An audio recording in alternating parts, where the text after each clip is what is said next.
Hey everyone, and welcome back to Citywide Bytes. I'm your host, Max Bowen. My next guest, author Brian Brady, has taken his lifetime in San Francisco and combined it with his work as a police officer and security executive to create his amazing series of crime thrillers.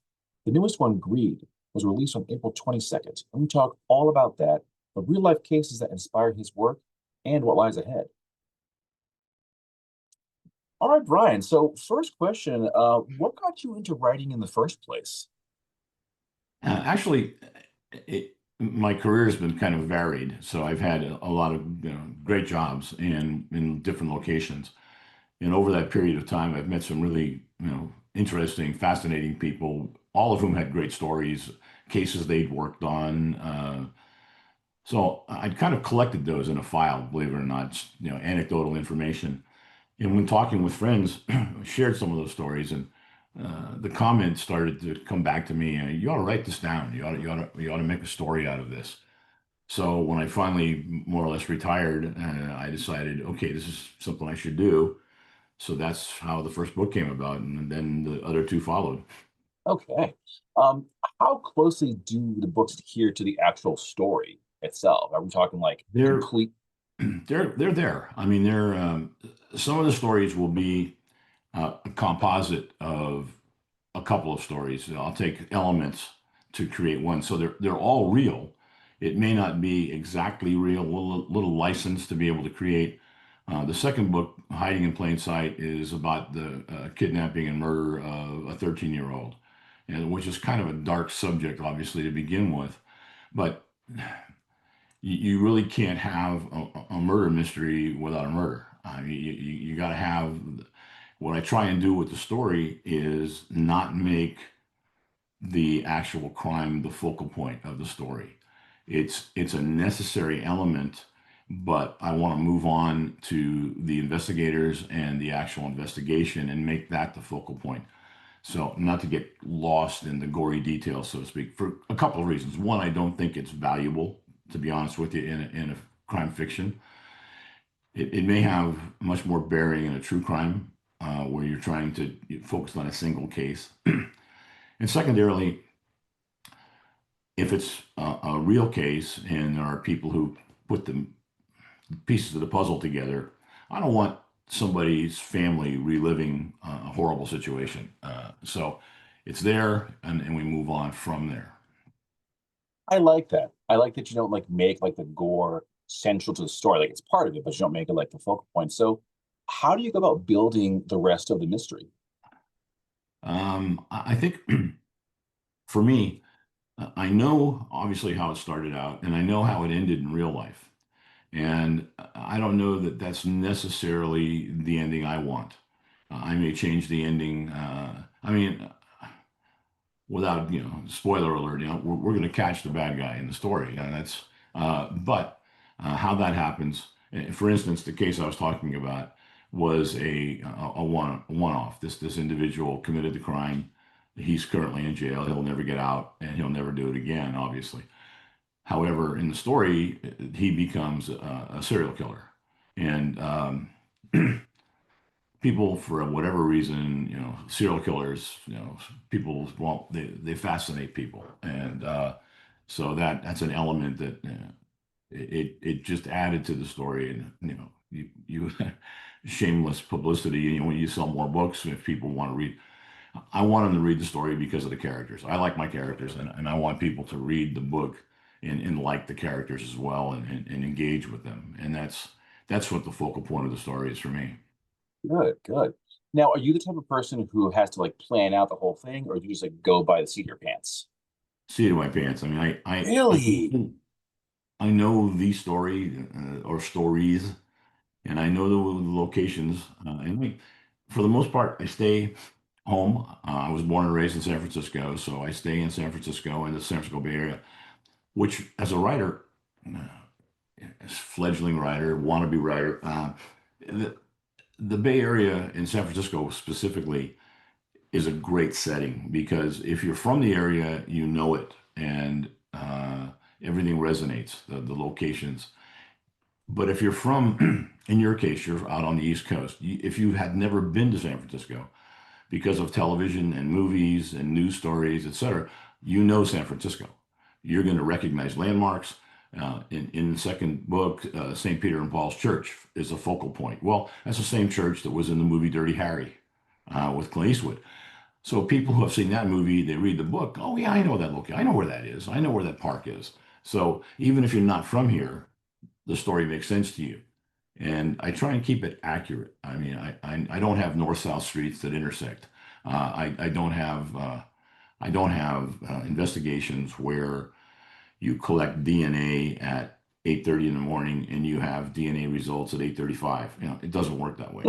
So it does on TV, and I get it. You have 40, what is it, 43, 44 minutes in an hour-long show to solve a triple homicide. You can't wait 3 weeks for DNA. So I understand why they do it, but unfortunately, the public sees the CSI shows and they think that we can do that overnight. But the story is accurate that way too. That there's a waiting period, and for the investigators, I try and let the reader share their frustration while they're waiting. I actually prefer the realism, frankly, because like, yeah, the notion that, oh, here's DNA. Okay, 10 minutes later. Okay, here's results. Like, that's not how it works at all. Like, maybe you guys are magical, but not in like real life. No, and there are times when I'm not totally sure when I start writing exactly how it's going to end. And you continue, I've had 3 books published, and there's a fourth one that's very close right now, in which I deviate a little bit from San Francisco. This one was going to go up into Montana and Wyoming with a militia group, which is going to be a little bit different. And there's a fourth book in the San Francisco series that's in progress. And to be honest with you on that one, um, the bad guy is very clever. And I worked very hard on making this character clever. And I really painted myself in a corner. I was at a point where I wasn't sure how I was going to catch him. Uh, and one of the people who helps me edit said, "Well, maybe you leave it open ended. It becomes another book. You don't catch the guy." And I don't want to do that. People don't want to read 300 pages and be left hanging. So I want to come up with a way to. So it actually sat for almost 3 months before I figured out what I was going to do. And then you have to go back into the story and start putting the nuggets into the earlier chapters that are going to hopefully lead the reader to the right conclusion. So yeah, that one really, that was difficult. It caused me a lot of sleepless nights to come up with the answer. Yeah, I'll bet. I'll bet. Now we are, as you mentioned, 3 books in. Your first book, A Tangled Web. Second book, Hiding in Plain Sight, and your new book, Greed. How do you think you've kind of grown as a writer? I think the stories have become a little more complicated, a little more complex, and hopefully the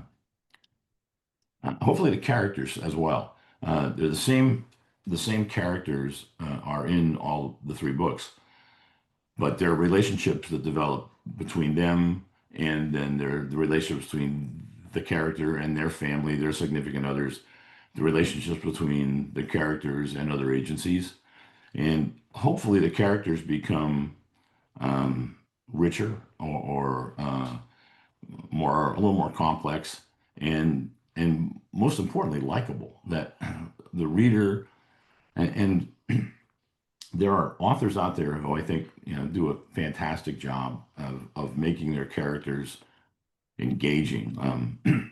Michael Conley with Harry Bosch and the Lincoln Lawyer, and now Renee Ballard, his new character, and he's got a fourth new character in his new book. I mean, Conley's great.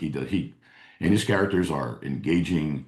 They hook you, and I want to be able to do that. I want to be Conley when I grow up. I want to have my characters that people want to read more about them. Do you feel like you're kind of like now part of the writer's world now that you have like 3 books out? You know, wow, that's a tough question. I in that I've got some books published and I've done book signings and some interviews. Yeah, I guess I'm a writer in part of that world. And I do get questions, and I've said this to people before. I've got a website, and it's got a forum. If somebody has a question and they want to put it on there, I'll do everything I can to try and answer it. And I'll be honest with people. People have asked me, they want to publish a book. How do you publish a book? Well, I'm not an expert on publishing, but I can certainly share my experience in getting taken by a publisher, fly by night, who I won't mention. And then I can talk about my experience self-publishing with Amazon. And then I can share how I ended up with Palmetto and the books.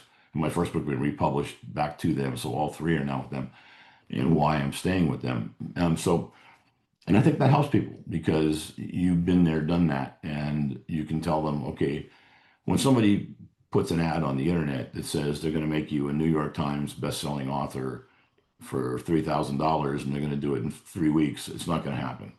Uh, you need about 10,000 books a week to move on to the bestseller, and that doesn't necessarily put you in the top, just to get on the list.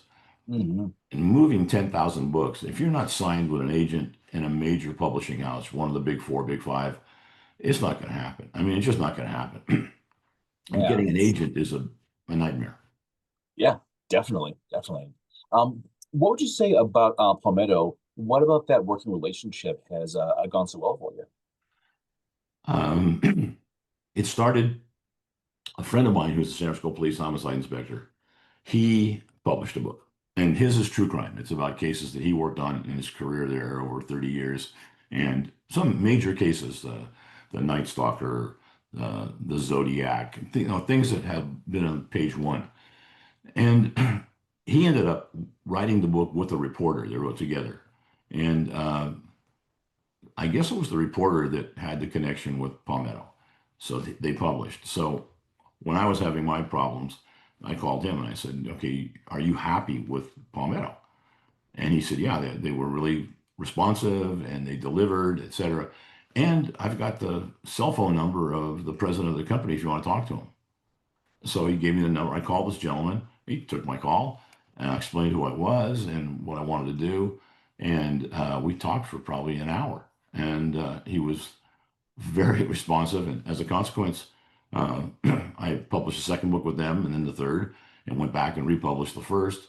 And each time, if I send somebody an email or make a phone call, and they've all been that way.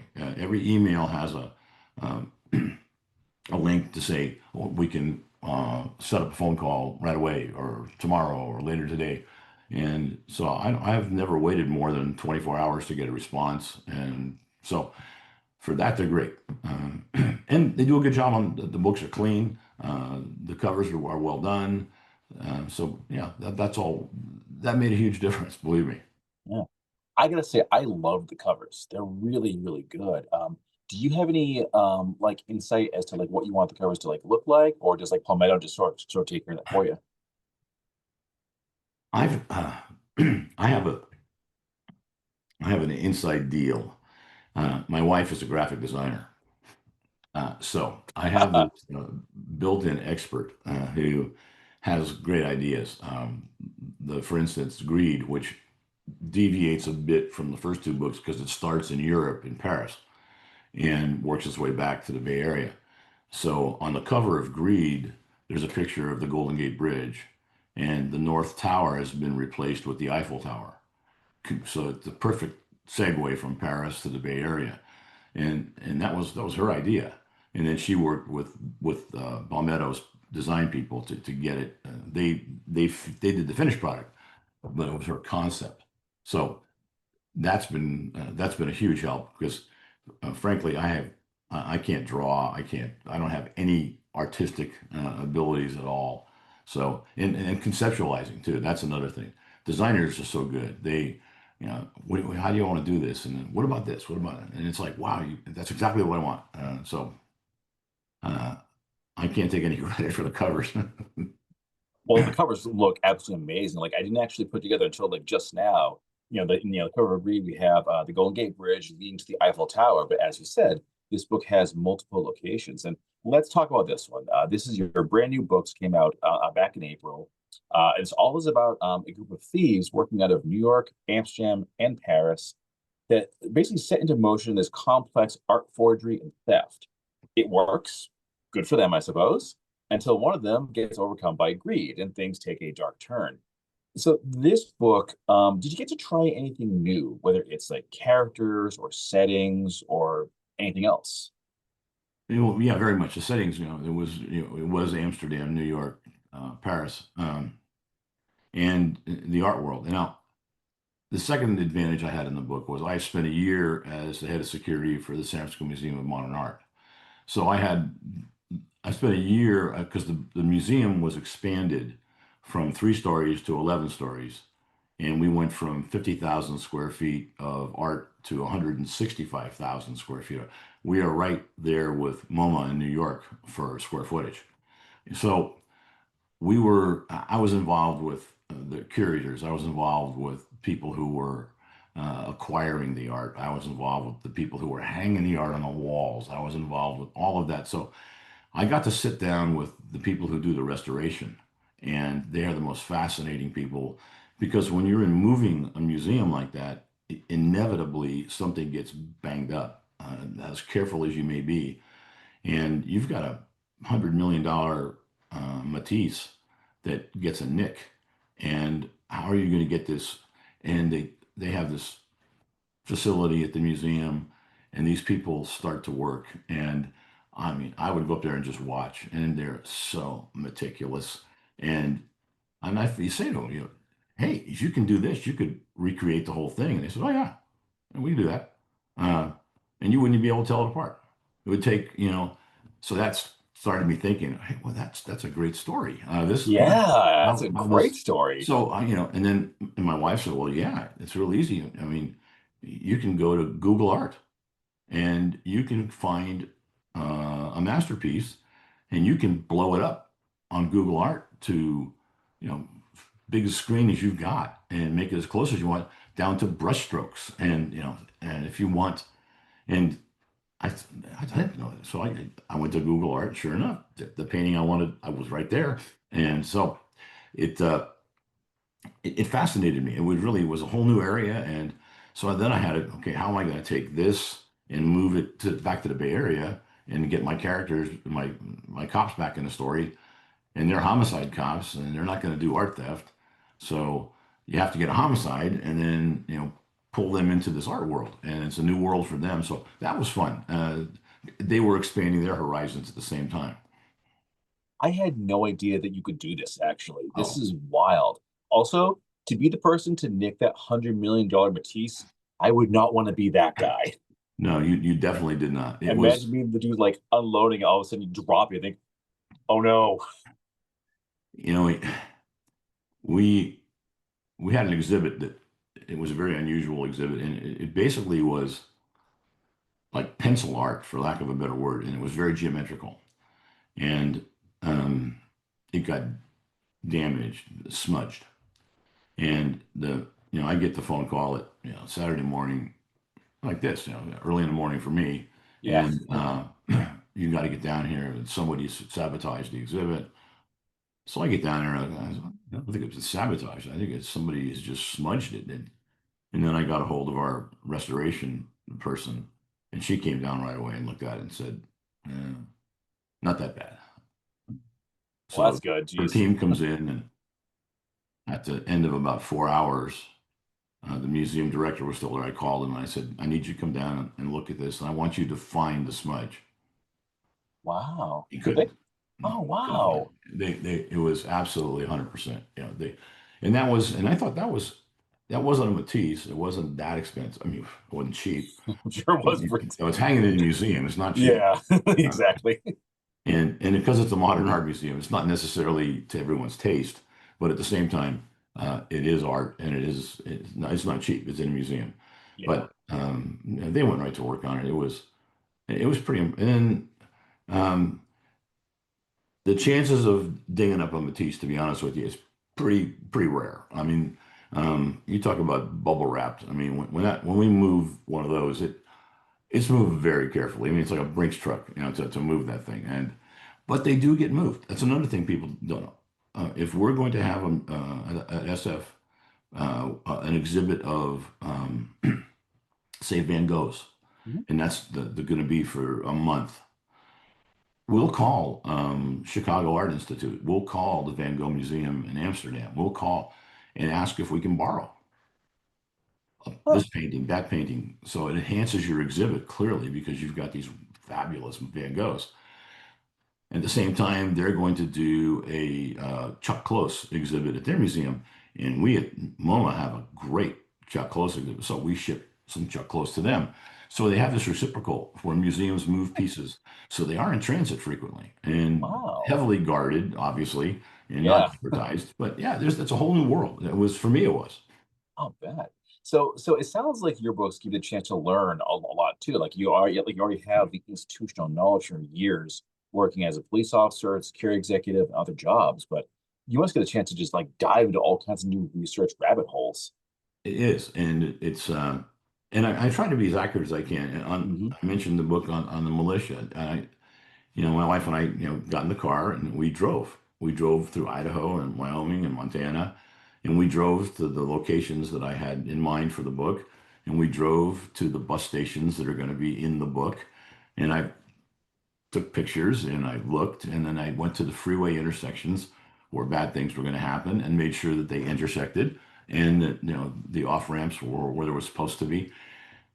Because if someone picks up the book and they live in Cheyenne, Wyoming, and I'm talking about Interstate 25 that goes through Cheyenne, let's say, and I say it does this, and the person who lives there goes, it doesn't go anywhere near there. I don't want that. I want that. Yeah, I know that place, or I know that bus stop. So I I try and do the research to make sure, and it also gives you a chance to travel and have some fun. But you can do a lot of it on the computer, and Hmm. AI helps. And AI is quick for research. That part's nice. I mean, it's basically Google on steroids. I mean, you just get the answers Yeah. faster. But there, uh, and there are people using it to write too. I mean, there's no question about it. Uh, Yeah. but the Copyright Office, when you copyright your book, that's one of their questions: is it have you used AI? And if you Oh, have, they won't copyright it. wow. And then So I bet they have ways of like checking it too for like signs of they like have AI very use. very sophisticated. Yes, Yep. they check it and they won't issue a copyright, which I think is great. Exactly. Yeah. If you're going to be a writer, be a writer. Otherwise, you're just a researcher who's cut and paste and research, and that's not Yeah. right. Exactly. Exactly. All right, Brian. Well, we are coming down to the end of this conversation, but I want to talk more about your characters. You have Inspectors O'Neill, Donnelly, Gibson, and Sullivan. They've been in your other books. How did you make these characters? I took I took characters that I've worked with, and one of them has a bit of my background. Donnelly, for instance, is uh, has had difficulty maintaining relationships, multiple divorces and failed relationships. Now, uh, I had some of that, and it's an occupational hazard, and so I have a little bit of that. The others are really composites of people. The hardest for me was Kathy Sullivan, the female inspector, mainly because I'm not a female and I'm trying to write from a woman's perspective on these cases, and and I'm not going to be so bold as I can do that. What I talk to other women officers that I've worked with, I've asked for their 2 cents worth on how a character would do things. So I think she's pretty accurate, and she's accurate because she's a reflection of women who did the job and who have continued to do the job and who shared their insights. So I'm really lucky that I have these people to go to because they allow the characters to be richer. And there's two characters in that come in the book in the third book, and they're in the second book too, but they're Hispanic team, and they're based on two real characters that worked San Francisco homicide back in the 70s, who happened to have been Greek rather than Hispanic, and they were partners, and they both spoke fluent Greek, and they would interview a suspect and they would talk back and forth in Greek. And they would do the same thing to the other inspectors too. They'd sit at their desk and talk, knowing what the hell they were saying. And it was hysterical to watch. It was there. And I had the opportunity to work with them. And it was, so I kind of took that and made it more contemporary because there's not that many people out there that speak Greek right now. But certainly in the US, a lot of people speak Spanish. So I made the characters Hispanic, and I drew on Hispanic cops that I've worked with over the years to be the characters. All right. All right.